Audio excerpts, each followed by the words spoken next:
mari la mien, comer calaimí. Mai comer la mien Comer cale la mien. Hoy nos reunimos para celebrar el Guiñol Tripantu, este retorno, ¿cierto? Del sol. Y nos trajo lluvia a Coimahue.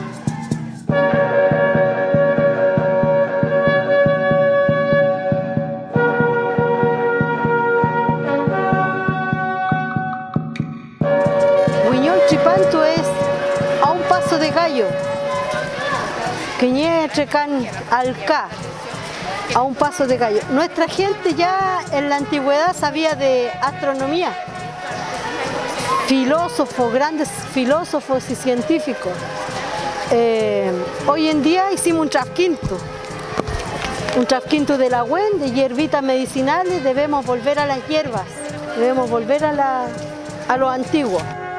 Para nosotros es súper importante esta actividad, está dentro de lo que es nuestra celebración del Guiñol Tripantu, ¿ya? Que es el inicio de un nuevo ciclo. Y siempre que uno parte con un nuevo ciclo tiene muchas esperanzas de que va a ser mucho mejor. ¡Ya!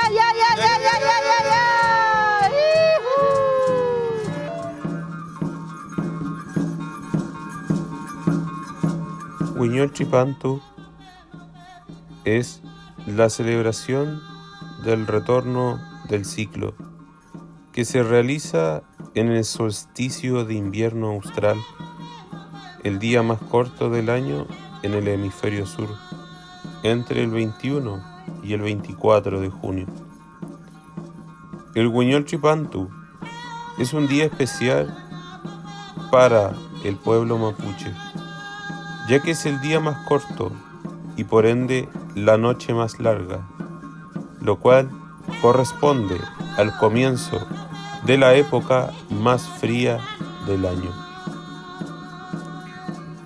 El Guiñol Tripantu, o la nueva salida del sol, representa el momento exacto en que el sol, o el Antú, aparece por el Puel Mapu, dando paso al nuevo ciclo de vida en el Itrofilmongen, en la naturaleza.